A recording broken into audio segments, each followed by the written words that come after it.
right, so now we are live officially. We're back. All the technical stuff has hopefully been figured out by now. Looks like we're good to go. So, my name is Chris. And my name is Sai. And this is the ThinkFast Nerdcast. This is technically episode 4, if you're going by video. And, yeah. Happy to be back. So we kind of started this as a little experiment. It seemed to go quite well, so figured we might as well give it a shot again. We did a little bit of gaming earlier, but now we're going to get into the nitty-gritty, into the nerd stuff. The discussions of the nerds. So, to top things off, one of the things that I watched this week was actually the new Deadpool trailer, and I let Syed have a quick watch of that. And what did you think? I thought it was really interesting. I'm actually excited for it coming out not too long from now, just a few more months. Deadpool's always been good at captivating me in terms of just, the humor, the style. I like the first Deadpool movie. Yeah, I'm actually super excited. It looks really good. It looks hilarious, and there's actually a quick clip in the trailer. I'm not sure if you noticed it, where it looks like Deadpool's kind of riding around on Professor X's wheelchair. Yeah, it's the X-Force coming into formation, which is pretty cool. That's something that I've actually known him from. So not so much about himself personally. I've read him as part of a team. Yeah. So that's pretty cool. That was actually a Valentine's Day movie that I watched when it first came out. It's fun. Yeah, weird movie. I loved Deadpool 1, so I'm pretty excited for Deadpool 2 as well. In this case, I'm not sure if you know. Have you seen X-Men Origins Wolverine? Yes. Oh, God. So I think it goes without saying that we both, There was a Deadpool. I don't think it was the right one, but there was a Deadpool. So Ryan Reynolds did portray Deadpool before in X-Men Origins Wolverine. For those of you who don't know, that was his first outgoing of the Deadpool character, but it was a wildly different take. Let's just say that. Yeah, they started and ended Deadpool within 3 scenes of the movie, which they did themselves a favor.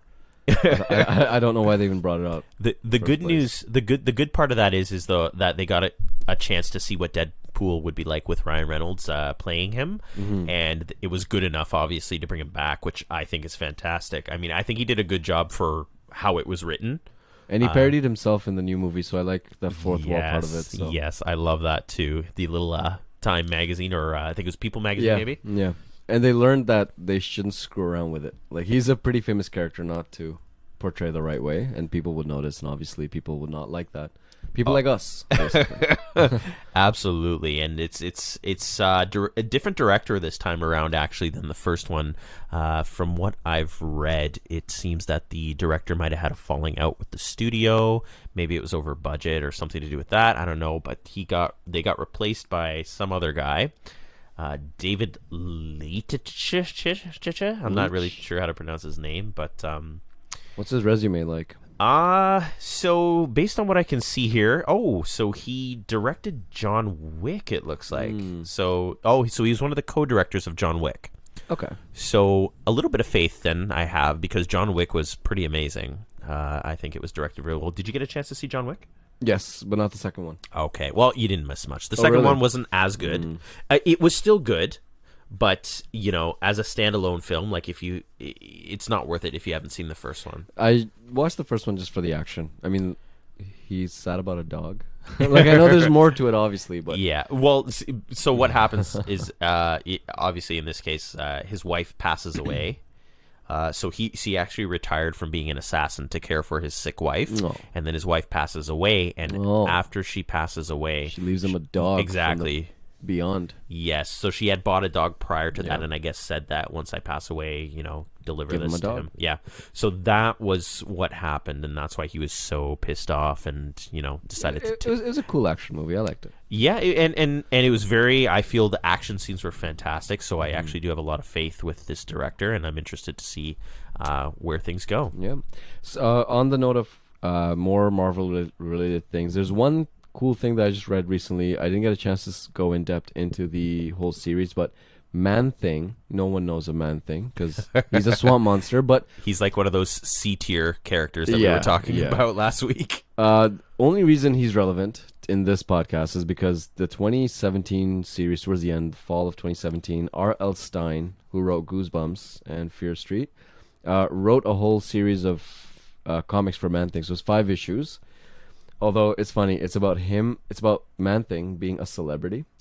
Yeah, so he goes into Hollywood, becomes a celebrity. What? And there's things happening at the swamp, and he's confused. Should he be a celebrity or should he go back and save the swamp? So, I mean, I personally would not read it. The synopsis alone. I just respect R.L. Stine because growing up, Goosebumps was the biggest thing for me. Oh man, yeah, Goosebumps for me when I was a kid. That shit was scary. I don't know about you guys, but it was good. Like Goosebumps. What was the other one? It was Canadian. Are You Afraid of the Dark? Yes, that one I've seen. So those two gave me nightmares as a kid. I read a lot of the Goosebumps books. I saw the TV show. I read Fear Street as well. That was his like more teenage based. Like Goosebumps was like kids, and then Fear Street was a little bit older. Okay. But then I saw the movie Goosebumps that came out a few years ago. I think it was a couple of years ago. That was with Jack Black. Oh my god, it was horrible. I had to stop it halfway. Yeah, anyway. I did not actually see that one, so I'm glad that you gave me a little quick review. Stopped halfway, like not even halfway. I think half hour. Okay. Yeah. Okay, so not worth it. In other words, no. But it's good to see this kind of horror collaboration. Although I wish it was a little bit more fruitful. Again, I feel like Man-Thing is just not relevant. And really, what else is R.L. Stein doing right now? Yeah, so that's the other thing. He's probably they're just like, hey, you want to write something? We'll pay you. Okay, no problem. I'm getting paid by Marvel? Sure. Yeah. Well, I mean, to be fair, he's probably getting massive amounts of royalties from Goosebumps books because those are probably still pretty... Although I'm sure now if I watched it, in retrospect, everything looks great. But if I watch it now, I would be like, okay, this is not anywhere near some of the horror stuff that I enjoy, which I've gotten into a lot for horror. It's a new genre I kind of got into recently. But I feel like that's kind of the thing about most horror movies is that, like, you know, things that scared us as a kid, and then we go and rewatch it as an adult. We're like, what the fuck was like? Why? How was this even scary? Like, so the first movie that I ever actually had to walk out of was it was a movie called Urban Legend, and it came out. Sometime in the 90s, and let me see here, 1998. So 1998. So I was born in 86. So I was 12. Any big actors? Any? Jared Leto. Oh, that was actually one of his first movie roles. So Jared Leto was in it. Joshua Jackson from what's that thing called? I don't want to wait. Dawson's Creek. Okay. Dawson's Creek. So Dawson from Dawson's Creek. So he was in it as well. And Rebecca Gayheart, I'm not sure how familiar you are with her. I just love how you connected that in your head. Yeah, to me, that's what my mind makes musical connections. So, like, I remember the music before I remember what the hell I'm actually talking about. If I want to remind you of something, I got to sing it for exactly. you. If you sing it in a song, I'll remember it forever. That's basically it. So, so that movie came out in 1998. I was 12. I actually went to see it with my mom. And so I told her, I was like, hey, you know, there's Urban Legend is out, Mom. I want to see it. And obviously it's you're rated 12. R. Yeah. She's like, oh, you're 12. Like, it's rated R. Like, I don't think this is the kind of movie that you should be seeing, blah, blah, blah. And I'm like, no, please, Mommy, please. I want to see the rated R. I'm okay. It's the only thing I ever wanted was this movie. Yeah. So she kind of relented a bit. She's like, okay, fine. We'll go see it. So we started watching the movie, and then maybe 20, 25 minutes into the movie, the first death happens. Ooh. And some guy's in the woods, he's taking a piss, and then someone comes up behind them with a rope and puts the rope over and around their neck. And it was something about that jump scare. I don't know whether it was the sound or seeing it or a combination of both. But did you never want to go pee in the woods again? It scared the shit out of me. Ironically, because he was peeing. Yeah. I mean, I had to check myself in the theater. I was like, did I poo a little? No. But, no, but I was 12. 12. Yeah, I was 12, That's exactly. Still things are That's pretty old. You're almost a teenager. Listen. And no, I got you. That's pretty, I'm sure, frightening. So that was my first scary movie experience, and my mom just looked at me in the theater, and I was shaking, I looked she pale. made an executive decision. Yeah, she was like, okay, she's like, do you want to go? And I'm like, okay. So yeah, so we left. And then it clicked to you as rated R. Yeah, literally. And then because I thought like, oh no, I'm a big boy. I can handle a horror movie. That's fine. Like whatever. But and I didn't actually rewatch the movie until probably about 7 or 8 years later. Probably when I was 20, 19 or 20, because I never finished it. And I walked out. So here's the thing. I didn't actually walk out at that part. Okay. I stuck around with the movie. Oh, but brave like boy. more and more things started happening, and I started freaking out more and more. That's and when you pull the plug. You're that like, was no, the point. I can't do it anymore. Yeah. First the woods. So there's this one point. I'm gonna see if I could find a thing of it. Urban legend car scene. So this was, I think, You're not gonna make me watch it so I can poop my pants? this was the last straw, I guess. On your very tiny yeah. bunch of straws that you had. So is this the right? Oh no. Oh, okay. So Spoiler it's not alert. even the right one. But so basically, I'll describe it to you anyways. Okay, spoiler alert for a 20-year-old movie, but That and John Wick. We coming in a little bit later on. yeah, we didn't preface that, but I mean, for John Wick, it's really not really a spoiler. It happens within like the first 15-20 minutes. So. Also, our whole show is a spoiler alert. So. Yeah, literally. If you're watching a Nerdcast, there's going to be spoilers. Sorry, not sorry. But yeah, so basically the guy, he's walking through the parking garage and he hears a noise, and then he just thinks it's whatever. And so actually he sees someone, and the guy is underneath the car. Ooh. So he turns around and tries That's a dangerous place to hide. Yeah, I know. Like, I mean, what was your plan if he just got in the car? Let's just reverse. So he's underneath the car and he slashes the guy's the back of his ankle, like the Achilles tendon.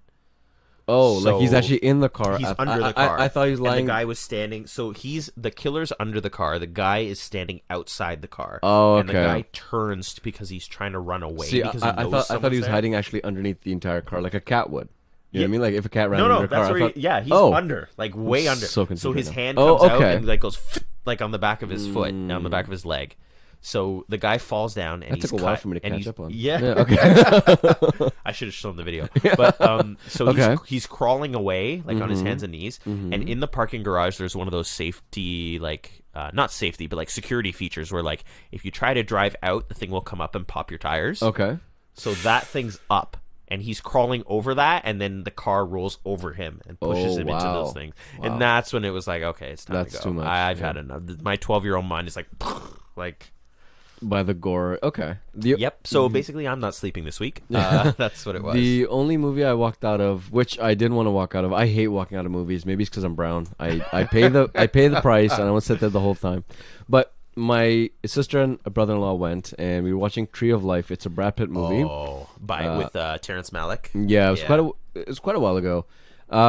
We didn't get it, or I was trying to pay attention, but obviously, they were just So they were cracking jokes at it, and it was really weird though. Like I remember, there'd be the universe from space, imploding, and then the next scene would be a father yelling at a son, like his own child, and then they would go back to the universe about after Big Bang forming around. So it was very confusing, but I was trying to get the point of it, but they're like, no, it's too boring. Yeah, so Tree of Life is one of those things where it's not really a movie; it's more of an experience. Yeah, in that you just watch it, and I still want to see it just so I can understand what it was. So I'll give it this: it's beautifully shot, but it makes on its own, like the individual parts make sense, but as a movie it doesn't make sense. The way it's cut and pasted together, exactly. So it's really hard to follow, and I watched it because, like you said, the whole thing about walking out of movies, so not so much walking out, but for me it's like if I start a movie, no matter how terrible it is, I have to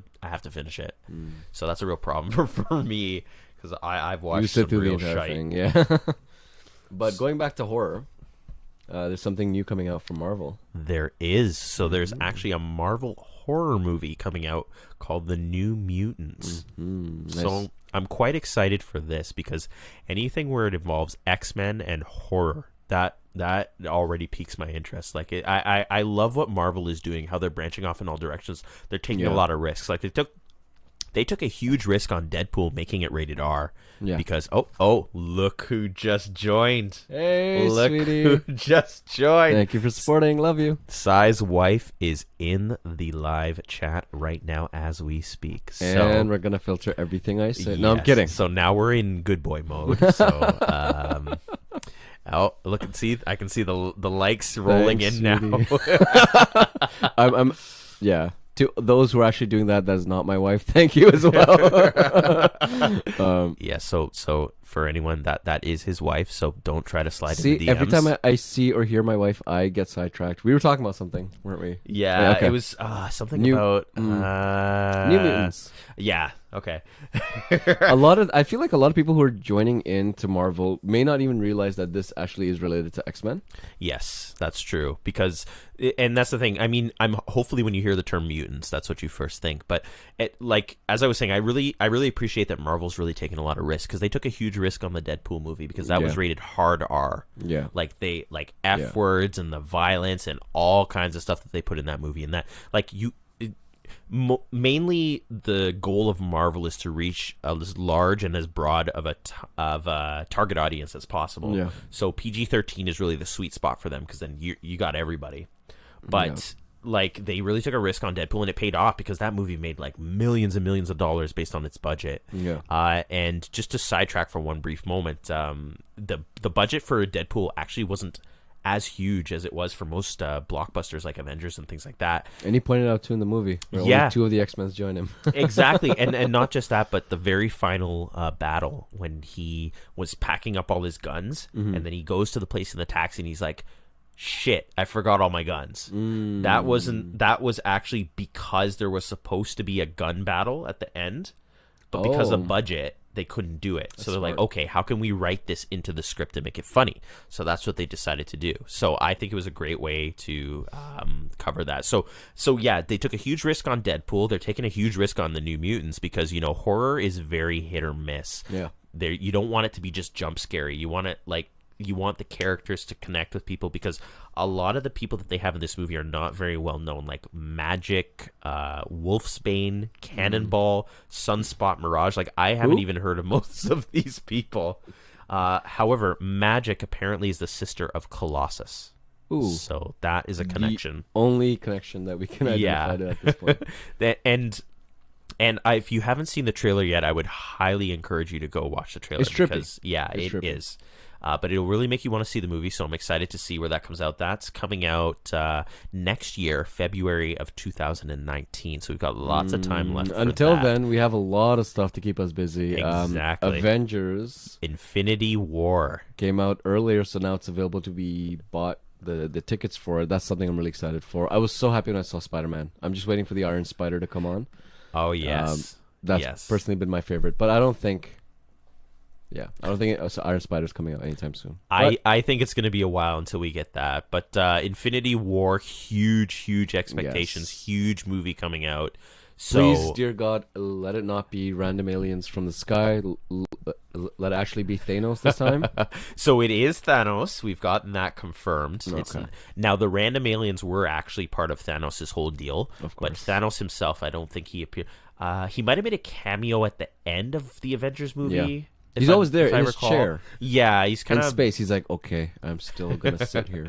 So he's on his way. So I've watched all of the trailers. Actually, I haven't watched the most recent one. So the problem with me is that I don't like watching all of the trailers, because they give A lot away of people say that. so much of the movie they give away, and I like going into a movie as fresh as possible. So I usually watch the teaser, and then I'm good from there. It's their way to hook you. They give you all the best parts. Yes. And I mean, yeah, at this point though, whatever happens in Infinity War, whoever joins in, like in the old one, they gave away that Spider-Man comes in at the end, and other main heroes like Black Panther come in. Yeah. So that was like, oh, okay. Spoiler alert. So what we're dealing with this time around with Avengers, we have Thanos out, and I'm not sure how familiar. Well, for the nerds in the audience, obviously you will be familiar, but for those who aren't, Thanos is trying to complete what's known as the Infinity Gauntlet, and with the Infinity Gauntlet, it's powered by the Infinity Stones. So in this case, Actually, now would be a good point to kind of touch base on what movies you should see that have the Infinity Stones. I know Thor. Guardians of the Galaxy. Guardians of the Galaxy. The original one, I think it was the blue one in the first Avengers that Loki has. The Tesseract, I believe it's called. Like an encyclopedia for nerds. So that actually first made an appearance in Captain America. Oh. Because it was what Red Skull was using to power all his shit. I never saw Captain America, the first one. Are you kidding me? Okay, well, so to be honest, Captain America, the first one was a very boring movie, but it has to be because it's an origin story. So I was a little bit bored, but you stick with it because did you see Winter Soldier? Yes, that one I saw. To be honest with you, Winter Soldier is my favorite Marvel movie thus far. Because him and Bucky favorite are Avengers like the movie. Cutest gay couple. Not just that, but there's a lot of bromance going on there for sure. But like, it didn't feel like a Marvel movie. Like it felt like a blockbuster action movie, like just on its own right. Like a that, Marvel movie. No, but like that could have been a standalone movie. Yeah. Like I would have watched that just as it is and not known it was a Marvel movie and still have been like impressed. Yeah. But so yeah, we're going for the Infinity Stones this time around. So we got the Tesseract. There's the one from Guardians of the Galaxy. Yeah. There's the one that's in Vision's head. Yeah. So I believe there's 5, if I'm not mistaken. The Soul Gem, the Reality Gem, the Time Gem. I don't know. Are we missing anything? Let us know, because we're missing the other 2. So I think one they've kept. So we have the Space Stone, the Mind Stone, the Reality Stone, the Power Stone, the Time Stone, and that's the in Soul Doctor Stone. Strange, was it not? Yes. He had a stone about time. Yes, it was the Eye. The Eye of Agamotto. So if we can recall, Doctor Strange used that to trap Dormammu into an endless loop of killing him and resurrecting him until Dormammu agreed to leave Earth, and then Doctor Strange kind of let him out of the time loop.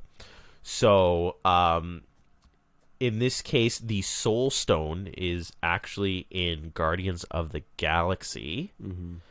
But the Mind Stone was the one that came in Avengers. With Loki's staff. Yes, that was the Mind Stone. Vision. And then the Space Stone is the Tesseract. Mm-hmm. That was Captain America? That one was Thor. Okay. But that was Captain America first, and then Thor. And then the Reality Stone is Thor. The Aether from Thor. Okay. The second one, which I thought was not that great, to be honest, but you got to tie it in somehow. Yeah. So the Power Stone, that's the one that they're looking for in Guardians of the Galaxy, and that's the one that they drop off at the end of Guardians of the Galaxy with that Benicio del Toro's character, which I think his name is the Collector or something along those lines. Yeah. So the Soul Stone, we don't really have much word on that. We don't know where it is at the moment. The Mind Stone is in Vision, as we mentioned. But other than that, the Soul Stone could really be anywhere. I think it was briefly shown or touched upon on the Guardian Galaxy. Yes. But that it didn't really go anywhere. Yeah. Or didn't show much about it. So that's pretty cool. My wife and I were actually going over what movies to kind of make into a marathon before this one comes out. So there's 18 Marvel movies altogether. Oh, I think there's more than that. Okay. I think there's more than that. And it's going to be a challenge to watch all of them because some of them, I mean, they're all technically related, but at the end of the day, we can't watch all of them. Like, we just physically cannot go through all of them. Yes, it's impossible. It would be to a point where by the time we're done this marathon, we don't want to see Avengers because we're like, that's enough Marvel or superheroes for a while. Yes, literally. But it's exhaustion. It is. I mean, 18 movies of like 2 hours each. So that's 26 hours. So what I would say is that 36. Actually, if you've seen none of the Marvel movies and you're trying to take a crash course, what I would suggest is to watch Iron Man, and then Captain America, Thor. Then the Avengers 1. So you have to watch The Winter Soldier, and you have to watch Guardians of the Galaxy. Yeah. You can pretty much skip over Age of Ultron, the second Avengers movie, because it doesn't really tie too much into the plot. It gives birth to Vision, but that's all that really... It does, but I feel like with coming into the fourth Avengers movie, the third Avengers movie, they're gonna touch on that. Mm-hmm. But and Ant-Man you can skip. Ant-Man you can skip. It just has Hulk you can skip. Oh, you can skip all all of Hulk. It Hulk doesn't tie in at all. So the Hulk movies were part of the previous Marvel Cinematic Universe. They have no, they're kind of brushed off as canon, but they don't really tie in at all. Spider-Man: Homecoming. Well, we don't know. No, you have to watch Spider-Man. So there are some things in Spider-Man that tie in pretty heavily. Yeah. Civil War is a must. You have to watch Captain America: Civil War. Doctor Strange is also a must. You can skip Guardians of the Galaxy 2. Because in this case, it's more of a backstory, if anything. I feel like literally the only part of Guardians of the Galaxy that connects is the very last scene, if I'm not mistaken. Or no, actually, I'm thinking of Thor. So the most recent Thor movie, Ragnarok. Yes, you can skip that movie entirely, to be honest, except for the very last post-credits scene. One thing that I always want to comment on, it was just curiosity that got the best of me. Guardians of the Galaxy had a post-credit scene with Howard the Duck. Oh yes, and he also showed up in Guardians of the Galaxy 2 very briefly. But was that also like a post credit? Was he actually in the movie? No, he was in the movie, but it was a cameo. Like they were going through a bar, and he was sitting there talking to someone. Just I didn't understand. I don't think I ever read much about Howard the Duck back in the comic book days. I didn't either because Howard the Duck, I think that came out before I was even born, or maybe when I was very little. Really. So, based on what I can see here, it says 1986. So, it actually came out the year I was born. So, yeah, I have no kind of a backstory to Howard the Duck. Like, I'm not familiar with the character at all, or what it's like, or what it's supposed to be. I might just watch that for fun. Yeah, if you've got some time, catch up, watch Howard the Duck, see if it ties in at all. But I highly doubt 86. Well, unless they had a plan since then. Hey, maybe the last stone is in Howard the Duck. We're missing a key piece. That's the catch. Yeah. But stupid duck. So Black Panther is a must. Absolutely, you have to watch Black Panther because they're going to play a major role. Starts off with Civil War, of course, and then Black Panther, and then from there he's going to play a pretty substantial role. It looks like in Infinity War because you can see all the Wakandans going to war in the trailer. And then we've got a lot of movies coming in between that. So Deadpool, we've talked about. Ant-Man and the Wasp. Yes, is coming out as well. It looks cool. Yes. I like the effects that Ant-Man had. I don't know about the story, but the Wasp and the Ant-Man and the Wasp looks pretty cool, so I'll still watch it. I really did like Ant-Man. I thought Paul Rudd did a great job. Yeah. It was the humor that they brought into the movie series before Deadpool's humor kind of took off, which was more adult-rated. This was like family-friendly, but still funny. And I think Paul Rudd is funny. I would have wished he played a larger role in Civil War. Yeah, because he was really just a cameo. He was. And then at the end as well, he was trapped on the raft, I think it's called. And then I like... So the main thing that I remember about Ant-Man before any of these movies, like from the comics and the TV shows and stuff, the cartoons, was that he could grow really big. So growing small was the main thing they focused on in his movie, but the main power that I kind of liked him for was growing 10 times his size. So that was only in Civil War for like a brief second. Yes. So much more to do. So when he shrinks, he's called Ant-Man, but when he grows, he's actually called Giant Man. So that's actually taken from the comics. So I don't think it was really touched on in the Ant-Man movie, but it was in the Civil War movie. So that was kind of a surprise for that. But that's what they do with this one. Yeah, and as he grows larger, like he becomes more powerful, obviously, and stronger. So, so here's one of the problems that with some of the Marvel characters. So Quicksilver. So now I'm talking about the X-Men Quicksilver, not the Avengers Quicksilver, because while they're in both timelines, they're very different characters. Yeah. So the X-Men Quicksilver. He really so actually it kind of crosses into both of them, but basically in the X-Men Quicksilver there's a part. Have you seen Days of Future Past? Yes. Okay, so there's a part in that movie where the X Mansion blows up, Professor Xavier's school blows up, and he's zipping around saving everyone. That's one of the coolest scenes. Yes, that was. But the problem is that when you have someone with that kind of a power, it's like it's movie breaking. Yeah. Like what can you do? Like he can move faster than anyone. He can stop anyone. So they have to sideline him. So he gets sidelined for the majority of that movie after he does that big rescue. And I think there was another scene where really he's highlighted is the one in the kitchen where they break out Magneto. Yes. And then he goes around killing all the guards. Yeah. But Well, like, he pushes them, so pushes he doesn't them, really yeah. kill them. He doesn't kill them, right? Of course. Family friendly. But physics-wise, Yeah. they're all dead. No Yeah, kidding. they probably broke several ribs. Yeah. But those were the coolest scenes. I think that was the best interpretation of Quicksilver. Yeah. But then again, I mean, when you have that kind of power, you have to suffer some sort of crisis because you can't just. They have to keep doing sideline that. you. They have to find a way to get you out of the plot. So that's what they did in the main Marvel Cinematic Universe with Yeah. Quicksilver. Is they killed him off Yeah. in Avengers: Age of Ultron. Spoiler alert! But if you haven't watched it by now, too bad. So they took him right out, and that was it. So that solves that problem. Which is sad because he's a great character. I think He is. his speed and his effects. So the problem with the main Marvel Cinematic Universe version of Quicksilver is that he doesn't have the same history as the X-Men version of Quicksilver, because the X-Men version of Quicksilver is actually the son of Magneto. Mm-hmm.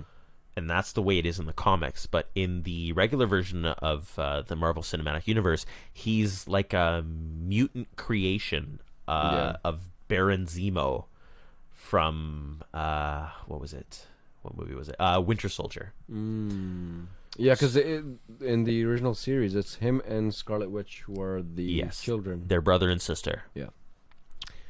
But that being said, so super excited for Avengers Infinity War. Super pumped for that to come out. I'm going to have to buy my tickets soon because it's probably already sold out all the way until May. But that's coming out April 27th of 2018. Now, what I have as a question for you is, what shows from the Marvel Universe have you seen? I've seen pretty much all of them except for the Defenders. I started watching that first episode. After I didn't watch it, and then Jessica Jones I haven't seen all of. Okay, so but season 2's out. So that means that you've actually seen more than I have. Really? Yes. Luke Cage, Iron Fist? Nope, none. Oh. So I've only seen Daredevil, and I haven't even finished season 1. I think Daredevil was the best. Okay. A Punisher I haven't seen yet because there's a lot of gore, and you're just not in the mood for that sometimes. Like it's and that's my problem with Walking Dead. Yeah. To be honest with you, is that it's so dark and bleak and gory, and that it just gets overwhelming sometimes, and I just don't want to watch it. So my problem with Walking Dead is I'll watch like a couple episodes, and I'll stop for like 8 months. Yeah. And then I'll binge the rest. Yeah, But I watched season 1 of Walking Dead, and I stopped after that because it was just, I don't know. Anyway, but the shows is something that I really want to see pan out into the movies as well, because I want to know what the connection there is. They're obviously gonna, or they should make some sort of connection. Yes. The Defenders are a big part of the comic book series, so I want to see when they kind of come in to the Avengers movie. That'd be really cool. Another thing as well I want to highlight is mutant related. A lot of side stories have come out. I think the Runaways was also I don't know if they're mutants or not, but I believe they're the children of either mutants or I know they're the children of villains in the Marvel universe. That's what I know. So it hasn't really. I've seen the show. They haven't really talked about how they got their powers or what they really are. I think but either way, that is actually a really cool show. It's very like teen, like the writing is kind of cheesy, but show's interesting. Yeah, that's the thing. I think that's the target audience that they're going for, because they have all these shows that are kind of more geared towards adults, and I feel like they're trying to expand the audience base. Exactly, because like they're the most popular shows that you see these days that have gone on to like huge runs, like Supernatural.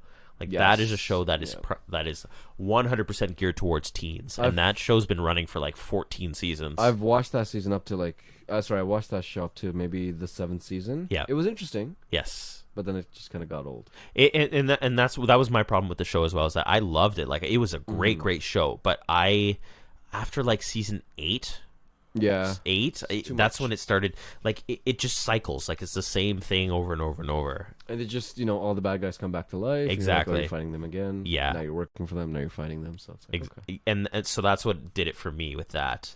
But so Marvel is just like has their hands in all kinds of pots in this case. Like they got the TV shows, they got the movies, they got the comics, they've got the like licensing deals, toys, like and games, everything. I think this year's their year. I think DC, it's best for their business plan to sort of take a back seat. Yeah, just kind of let Marvel do its thing this year. Absolutely. Maybe next year or some other time they can come and steal the spotlight. They won't this year though, for sure. No, man. DC's really got to step up their game. I feel, because Marvel's really knows what they're going with here. They've got the formula pretty well down pat. They've had just success after success, and if anything, I would say every Marvel movie has been huge. Now, I would say, of course, Thor is probably the weakest of all of them. If I had to pick one of them, a close second would be Captain America. The first Captain America was not so great, and I didn't really feel any of the Thor movies, to be honest. Like, I liked the first one because it was kind of like he came to Earth. It was funny because I hated the first one. He was talking Asgardian. He's on Earth. Yeah. He's like, get away from me, foul human. And they're like, what? Yeah. Thor. I did not watch the second one. I saw the first one. I did not like it. The Ragnarok was fun to watch, though. Yeah. Iron Man, I would say, is the strongest. If out of all of them, Iron Man had the biggest following. Yeah.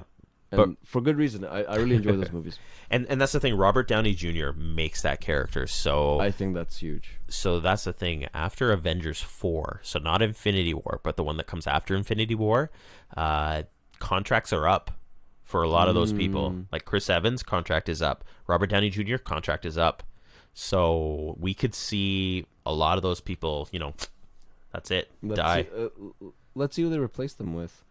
And that's the thing. I don't even know if they will replace them necessarily. I mean, there's a lot of money to be made from this. Yeah. Well, if they follow the comics, then in the comics, Iron Man is replaced by War Machine. Oh. So what's his name? Don Cheadle. Don Cheadle. Yes. Yeah. So Don Cheadle may take up the Iron Man armor, but I'm not sure. Oh, well, Bucky would probably replace Captain America. Yeah. Right. But let's see how that goes.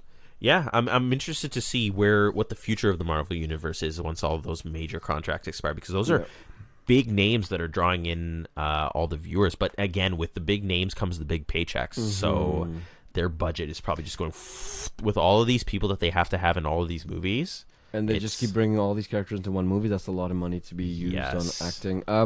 Sort of to circle back onto DC movie coming up, the only thing that is scheduled for this year coming out that is yet to come out would be Aquaman in December. So his standalone film. Yes. Okay. Now, to be honest, I've never really latched onto the character of Aquaman. Oh, he was the most parodied character. Because he's got the most hyper specific powers. Like he can control water and I guess talk to fish or something. SpongeBob has a whole parody of him. It's so funny. Oh yeah, old man, Captain Merman or something. Yeah, and his little sidekick guy. Oh man, you can really only use him in very specific ways. Water related. Yeah. Ways. Other than that, what's he really good for? I mean, in Justice League, they showed him with, super strength or that kind of stuff, which is cool. And super jumping. Yeah, super jumping. And I think that's a lot of the audience that actually would come to watch Aquaman are related to the character from Game of Thrones, so they really like him. Yes. Khal Drogo. Many different reasons, but they're going to, it's going to attract a bit of a crowd, so, but that's the only thing they have in December. Yeah, this year. That's. I feel like that's just like a filler. Yeah, they're just we get to we need next. something just to stay relevant. The next one in April would be Shazam. Who, by the way, Dwayne Johnson is supposed to play. Black Adam is Dwayne Johnson is going to be. So this is interesting. I just read up today actually that they found out who's going to play Shazam. It's actually going to be Zachary Levi. So I'm not sure if you're familiar with him, but if you know the TV show Chuck, I don't know if you ever watched that. So let me bring that up here. So Zachary Levi is this guy. So he's been in a few things, but I know him from Chuck. He used to have a comedy TV show. But see, they already have a picture of him in the Shazam outfit. So, but yeah, speaking of Dwayne Johnson, kind of, I don't know if this was true or not, but it was rumored or something that he was supposed to play Johnny Bravo. Oh, that's a really old rumor. Like I've been hearing that for almost 10 years. Yeah, and then they had a poster or they made something about it. I think it was fan made, but. That is really interesting to see if that. No, it was definitely fan made for sure. Yeah, but I mean, that was an interesting one. That comes to fruition. That I would watch it. I would as well. I would. But in this case, one other interesting thing. I'm not sure if you ever played this game or you were familiar with it, but Duke Nukem. Yeah. So Very R-rated game. Yes. Yeah. So I came in during in the Duke day. Nukem 3D. So the rumor is that a John Cena Duke Nukem movie might be underway. I can see how you So- fit that character though. So they're in That's talks. interesting. That's interesting. I hope that comes. Now, I'm From not sure how they'd pull it. It would have to be R, first of all. Like, Yeah. there's no way it could be Yeah, anything yeah. other than R. But Duke Nukem, he was big back in the day because Yep. he was what Deadpool is to superhero movies this time around. But then after that, the video game wise, he just sort of Duke Nukem trailed off. They took way too long to launch a new Duke Nukem game, yeah, like the space between the two games was like 15 years or something like that. and it did not pay off because the game itself was really badly made. Oh, it The- was- you know, the graphics were outdated. Yes. The mechanics were very hard to figure out. So now he's just kind of gone in the dust. So I want to see what this does for the franchise. I don't Yeah. expect much. And it sucks because there was so much early pre-release footage of Duke Nukem. Duke Nukem Forever is what it was called. Mm-hmm. And I remember, so Duke Nukem 3D was one of the first games that my dad allowed me to get that was like more... Really? Yeah, more like adult, like more first-person shooter. Yeah, Like up yeah. till that point, it was like Commander Keen and like all these little, kiddie games. And then Duke Nukem was the one that was like, he's like, okay, I really don't want to get this for you, but I know you really like it. So it's like, let's do you a favor, mate. So It's a cool dad. yeah, he has his moments. So If my mom ever saw me play that game, she would take away my entire gaming privileges. oh no. If my dad ever saw me play the game, Yeah, he would have taken it back. But once he bought it, it's too late from that Yeah. point. Like I would never play it with him in the room. I think the first But- game that I was allowed to buy by myself was Grand Theft Auto 3. That was into the, adult Yes. territories. Again, I had older siblings and they knew exactly what I was going to play. Yeah. They weren't they didn't just buy the game and leave me to it. They, my brother would play those games with me and he'd be like, "Okay, Yeah. step out of the room. This is where This is where things get a little. Yeah, and I'm a teenager, you're not. So you leave. I'm Yeah. not stopping. I'm not going to stop this game. You just have to leave." Fair enough. So that's interesting because I came into that series. So actually, when Duke Nukem 3D came out, Grand Theft Auto 1 Yeah, was actually a top-down view. yes. was a fun So game. I started with Grand Theft Auto 1. I never actually got to have it because there was no way I was going to be able to buy it, and there was Always no played it at a way if friend's my dad house. tried to buy it, like Yeah. they would have been like, "Sir, do you know that is this, about yeah, that stealing this is and about killing." stealing and killing hookers and running over Yeah. Buddhists and like all this kind of shit?" And my dad would have been like, this is the thing. My dad wouldn't have said anything. Mm-hmm. The clerk would have just told that to my dad, and my dad would have just looked at me, like just turned to me he's and been "Do you like, really want this game? not I'm gonna judge even you do so you hard." want it? It's like, did you really think you were gonna get this game?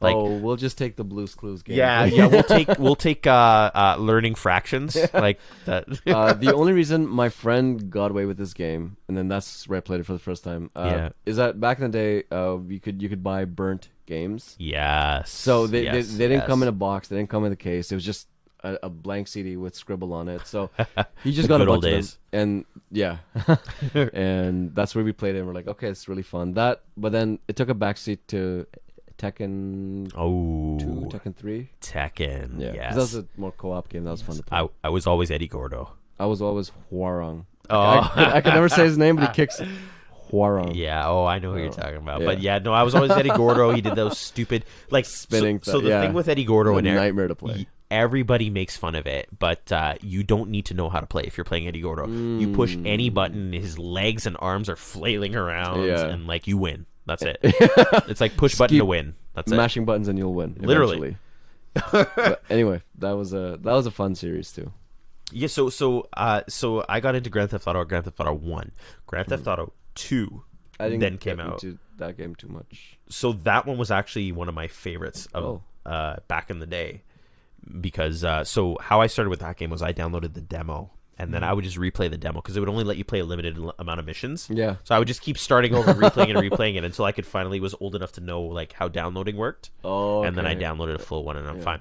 But like, if you look at Grand Theft Auto like 1 versus like what Grand Theft Auto is today, it's like, oh man, like Yeah. if you thought that Grand Theft Auto was bad when it first came out, Oh, yeah. you look at it now and it's like, woof. When Grand Theft Auto 3 came out, it was still like it was was really controversial. Cool. It was controversial, but then when Vice City came out, that's where it really got into the swing of it. Because I felt like Grand Theft Auto 3 kind of was lacking some personality. It was a little bit dry and cut.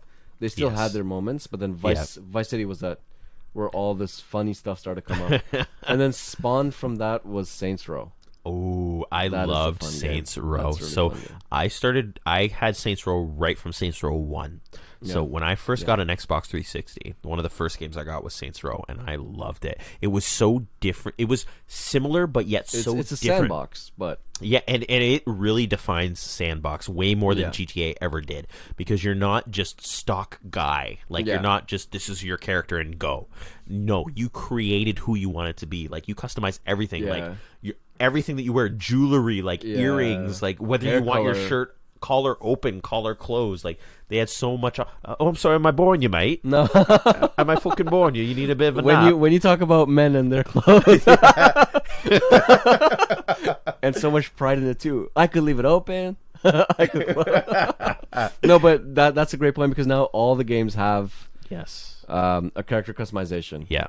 And I feel that that's the way it should be. Is I personally for me, like, the first 2 hours of the game probably comes from me creating a character. When those things come out, like Dark Souls, things like that. Like, I spend so a big one, Mass Effect. Yes. So Mass Effect 1, 2, and 3, I spent... So you don't really have to customize in 2 and 3, because from 1 you carry your character over, unless he died at some point, he or she. But the customization options were really amazing, and Mass Effect is one of those games where I really feel like, for the first time, that your choices in the game actually matter, because your decisions carry over not just from one game to the next, but from 1 all the way to 3. Yeah. So decisions you make in 1 will come back to haunt you in 3, and like things that you might have even forgotten about. And like, they're really, really major decisions. Like, at one point, like, for those who are familiar with the game, there's a bunch of people in the Citadel, the Council, as they're called. You can let them all die in the game, and then that's it. And they're never brought up again. Yeah, no, that's it. I think I played it. Every game I play, I always play with good moralistic decisions. So I feel like that kind of ruins the game for me. That's so funny, because that's me. Try to play it the right way. And that's the funny thing, is that they give you these options, and you can play it however you want. But I feel like a fucking asshole when I'm an asshole in the game. I don't want any of my teammates to die. Yeah. I can't handle that loss. It's so funny. I'm reloading. Yeah. Oh, the amount of missions I've restarted because my team is dead. I'm like, no, I actually like this one. Whenever I made the character, so my older brother would make the character to be very like stock white guy army kind of person. I don't know generic, if there's whoever. Generic, yeah. And he'd give him a white name too. James Smith. Yeah. I don't know if other people who are of different ethnicities do this, but I made my character brown. Every time I make him brown, I'm like, this is more relatable to me. So yeah, every game and they have this option too, right? It's like, what skin tone do you want? Yeah. I like the ones where they don't give it a name. So just like you could it's just pick the color. Yeah. Which is fine. Because there's like one... There's a white guy, Caucasian, and then there's like somebody who's suffering from like an illness. Like the yellow, like jaundice. Yeah. And then there's your light skin, there's your dark skin. And then they have like so dark that you'll just blend into the night. Like, and then they have like white to the point where you're twice, shining. Yeah, and they thought twice before putting in that skin tone. They're like, should we? They're like, is that crossing borders? So what we'll do is we'll just take out the names and we'll just put in a slider. They can slide the slider wherever they want it, and then we don't need to take responsibility for where they put it. And then I'm just curious to know, like, at the arts, the creative team or the development team, they're like, how far should the slider go? Like, is it just pitch black? How black? How black should we allow this? So I can just picture the board meeting. It's like, okay, so I feel like we're gonna dial back on the black meter. We can leave it at yellow. Yeah, jaundice is fine. Jaundice is fine, but let's back off the blackness of it. And then while we're at it, let's cut off the high end of white, like shiny. No. Oh yeah, like pale vampire. Oh God, skin tones. They had some weird options, man. Like I think in Dark Souls, like you could go purple or something. Like there's some games where oh no, and you know what it is? Wrestling games. So wrestling games really let you mess with your creative wrestler. They let your skin tones be all over the place. Like you could create the Hulk. That's funny. And then the other ones make sense. Like they have like Dragon Age and all that, where you could make your character be like an orc or something. So Yes. that makes sense. But the last wrestling game I played was WrestleMania. Oh Or no, it was SmackDown. That was like back in PlayStation 1. PlayStation 2 days. yes. That was a fun game. So I didn't even. Oh man, I didn't even think of this. So on future parts of the gaming casts, so I actually have emulators for PS1, PS2, Okay. NES, Genesis, all of them. So I have SmackDown 1 and 2. Those were. Yes, I actually own them. Like I have them. Like so. I have a Oh, it's over there. I'll get I have a distinct memory. I cried because Oh, my brother kept no. cheating. Oh no! He was standing at the edge of the ring, and I couldn't come back up to the ring because he and then they would count you out. I was a teenager too, so that's the worst part. I was 13, but I had to cry. It's so man. unfair. That shit. So, brother Syed, you're kind of a dick. To a 12-year-old kid, you kept kicking off the ring, and it haunts him. And he's almost 28 now, and he still remembers. So thank you, brother. Oh, that's funny. Of all the good things you bring, you leave this scar. No, so that's funny. When I was a kid, I was such a brat. Like, and we touched on that a little bit in the last episode. When you were a kid? Okay, anyway, sorry. We're here all night, folks. Yeah. But I always needed to be player one. Like, whoever I played with, I needed to be player one, and I would throw a fit if I wasn't player one. Like, this was like when I was like 8 or 9. Yeah, between 8 and 10, I'd say. That goes hand in hand because my brother had the same problem. He had to be player one. We would switch controllers. Yeah. He's like, "Oh, you accidentally ended up player one." I was like, "Oh, okay, so I'll just take the lead." He goes, "No, no, no. Let's correct the mistake. I'll play with the shittier controller. Give it." Let's fix this error. Because apparently, you're the top half. Yeah. And the second player's the bottom half. I got so used to playing the bottom half. That's just split screen. Yeah. Those were the days. Those were the days. Those were really cool. Or the left and right screen. Yeah, and that's the thing. Like, games have really changed, man. Like, it used to be like you'd sit on the couch with a bunch of your friends, but now it's just like, nope, you're playing with people like halfway across the world. Yeah, who are like young kids who are swearing at you in Chinese. Yeah. And that's the thing. Like, I don't do online. It's not my thing. I play PUBG, PlayerUnknown's Battlegrounds, and so they said like something like 60 or 70% of the player base is Chinese. So it's guaranteed you're going to get especially players swearing at you in play Chinese. into like a little bit later on in the night, which naturally a lot of us do. But I still have a lot of fun with actual like co-op players, like what's it called, offline co-op. It's now just because I like the interaction of having somebody there rather than having them through a headset, because I don't use a headset. I don't talk during multiplayer, so it's just very it's very artificial basically. I miss the old. Now there's a handful of games that are like that, but they're very specifically party-based games. Like I had a lot of fun with Super Smash Brothers. Oh yeah, Mario Kart. Those kind of games are still around. They're still offline co-op. Yeah, but a lot of those adventure games, shooter games, like there was Army of Two. Oh, that was a good one. Fun game. But that was only like there's some games you have to play co-op. Yes, otherwise they're really lame. But Gears of War. I'm pretty sure that was a co-op. That was a co-op. Yeah. Yeah.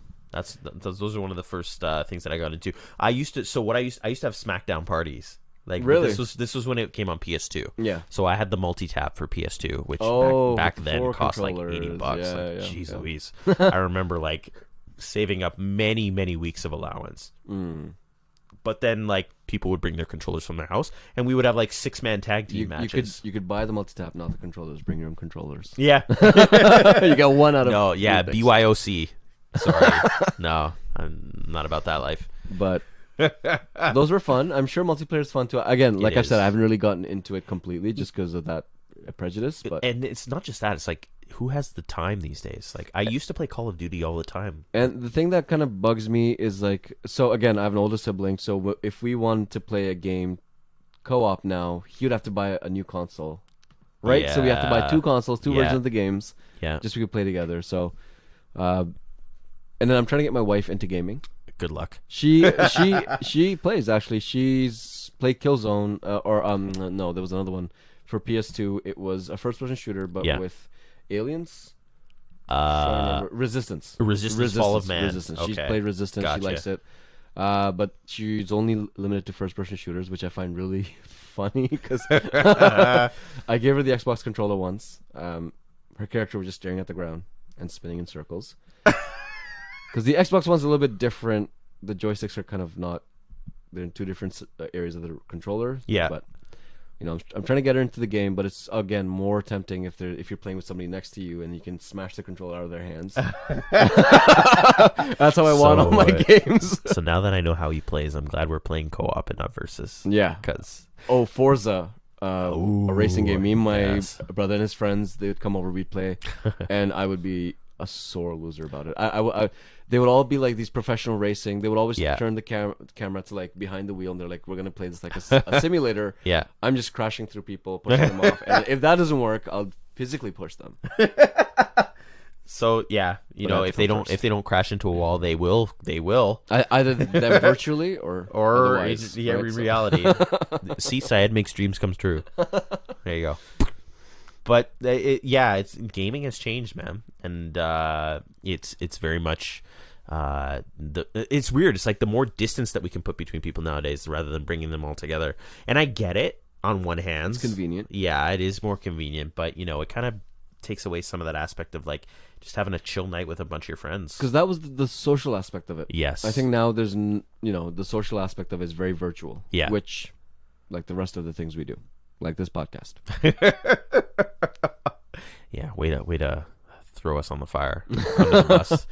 Well, we're still humans. Connect with us, like us. I mean, more or less. Listen to us and talk to us. And let we? us know what you think. I mean, I've heard the other side of the argument. People are like, no, online multiplayer is like the coolest thing, and it ever. Yeah, because I get that. Again, you can. Because see, the problem comes with if you don't have friends. Who would you invite over? Yeah, if that's true. Or you have friends, but they're not into what you're into, right? Yeah. So, and then there's always the thing of like maybe you moved and like all your friends are back somewhere else, so this is a way to kind of keep in touch. So I get it. There's pros and cons for sure. There is, but I just feel like as a whole, it's kind of taken away a lot of the community aspect and the social aspect. So that's not as great, but technology marches on. Yeah, one thing I'm really happy to see and sort of excited to see become more widestream is in Cineplex they do gaming tournaments. So they have, and cash prizes, but that is a really cool aspect. I think they should do that more grand scale. Like there's already what's it called, esports. Yeah, there's a huge thing about that. Like you can actually make money off of just playing games really well. Like back in like when I was growing up. Like my parents, your parents would always say like, there was no you think you're gonna do this as a job? Yeah. Like, what are you gonna do? You gotta, and then they're probably laughing now. Like those kids are like, I showed you, Dad. But there's a lot of things coming up now. There's like first-person shooter tournaments. There's a lot of different fighter games as well that have tournaments now. So it's a thing, and I wish it becomes a bigger thing because why not? Why not, indeed. So there's a lot of stuff coming up on the horizon. Like we said, the in Infinity War, we got all that stuff coming up from Marvel. Not a lot really for DC. Yeah. Other than the other than the Aquaman. Yeah. But I wouldn't really say that anybody's too much hyped for that. But just to finish off the nerdy aspect of the podcast, there was a story that I was reading up on earlier in the week, and not that I want to leave things off on a dire note or anything, but it's just like the headline just jumped out at me, and I was just like, what? This can't be real. So it says here, a 9-year-old wanted a video game controller from his sister, so he shot her. So a 13-year-old girl unfortunately did pass away because her 9-year-old brother, they were playing a game, I guess, and she was playing a game, he wanted a turn or whatever, and she wouldn't give it to him, so he got a gun from somewhere in the house, it wasn't secured, and shot her. Wow. And that's it. And like I can't imagine being the parents, like, and obviously this happened in the US where gun control is obviously not a thing, and it's just so tragic. It's just like when you hear about all the school shootings and things like that, and like how many of these incidents need to happen until like something changes in the US. Like it's crazy. But like just the fact that it was over a video game, like what enters your mind where you're like, because I can't play a video game, I'm gonna shoot you? It sounds like sheer rage. Yeah, Right? it's like, I like Yeah. that kind of stuff. Like it just goes right over my head because like I would like I've watched so many horror movies growing up. Horror movies was my favorite genre. I played so many Slasher violent films, games, yeah, like yeah, shooters, yeah. everything. And like I would never want to pick up a gun and shoot someone. Like people say that game violence leads to real violence, but I don't feel like that's the case. I feel like it can be a factor. Yeah. But I feel like that aspect of your personality has to already be there. I don't feel like gaming creates that. Well, I mean, it's not new to gaming for people to fight over this kind of stuff. People Yeah. fight over the controller. People fight over the outcome of a game they play together. But shooting someone, I think that has a lot to do with how the kid even got the gun. Yeah. Like that is the bigger issue. Why is there a gun at home that can be accessed by a kid who would then, in blind fury, shoot his you know sister. what I mean? And it just happens to be that they're playing a video game, but if you channel that any other way, what if they were watching TV and you wanted the TV remote? Right? I mean, like, I know. just- Like, yeah, and that's the thing. It could could- have not been the anything sister. It could have been the could've- parents. It could have been anybody. anything can lead to someone shooting somebody else if it's just blatantly available. Yeah. You know, like when we get into a fight, yeah, typically you may grab whatever's closest to you and hit the person with it. There's been like, you know, There's times I want to shoot him, but I don't do it. I'm just glad you don't have a gun, which is my point. Because if you had a gun, you'd probably shoot me. That's right. I Not- don't have a gun. Not to make this into a joke, it is a very serious issue, and there was something about Trump talking about video game violence Yeah. versus gun control. Yeah. I have a very strong standing in what I believe, but I don't want to turn this into a fully political Yeah, thing. But we won't turn it into anything Yeah. political. It was a tragedy. It's It really is. unfortunate. Other than getting into the deep politics of it, I do believe in gun control because Yeah. it's proven to work. yeah, just Anywhere where they literally- have gun control, violence is down. Gun-related Yeah. violence, murders are down. Yeah. It's proven. How long does it take to beat somebody to death versus how long does it take to shoot somebody to death? You know what Like, I mean, like it's and regardless That's a of grim whether you thought, have but laws it's in true. place, you are going to have the people who still have access they to guns. fight But if you can cut down the access for to guns, everyday people, like Yes. average people, right? Yes, exactly. Which then in turn leads to like, well, okay, if there's a gun at home, yeah, a kid's gonna use it, or like if you don't have it properly stored, like Yeah, if you forget one day or it's anything, not locked away, or the kid knows where you put the key to the Yeah. lock, or whatever the case is. You just have to be very careful with it. exactly, it's a problem waiting to happen. But that being said, the point is that it was over a video game. It's so tragic that it has to be something like that. But I don't believe that video games itself are what leads to these Yeah. kinds of violent things. No. I think that there's other things in place here. But other than that, Playing video games leads to frustration. Yes, Yes. I've smashed a couple controllers. Just Oh, man, remember, I have try too. to keep your cool. yeah. mean- I mean, keep your cool out there, man. Like I play multiplayer, like you said, you're not really into it, but I play sometimes, and people really lose their shit. Yeah, But that's why I stopped playing. Seriously, I shot somebody in the game. It was Call of Duty or yeah, something. in the game. I just didn't make it to the headlines. No, but like it was Call of Duty. I was winning, and Yeah. the other person couldn't take it, and they were again Rage kids. quit. Rage quit happened later. Rage out happened first, and then they're just yelling and screaming. I was like, okay, Yeah. forget this. I'm done with this. I don't need this kind of crap from a 9-year-old. Well, But- that's the way Play things safe. are. Yeah, play safe, relaxed, just let it Enjoy- go. enjoy what you And play. just play for enjoyment. Don't play to win. Like I mean, you can play with the attempt to win, but don't play with the expectation of winning because like it's just a game. And try to make it fun. I know there's a lot of people who get really pissed off if you lose halfway through the stage or whatever, Like us with Cuphead. which you were actually surprisingly very calm about. Oh well, thank you. because you didn't see the other video that I recorded. but that being said, yeah, again, Play responsibly. play responsibly. I Don't can't shoot believe anyone. That's a disclosure now. Yeah. But it is. Play responsibly. If you're not old enough to play certain games, don't. And that's it. So we're gonna take a short little intermission here. We're gonna change gears a bit and come back for one more brief session. So that wraps up the nerd portion of the Nerdcast. We're gonna come back for a little bit of lifestyle stuff. Thank you for tuning in. Thank you, and we'll see you soon.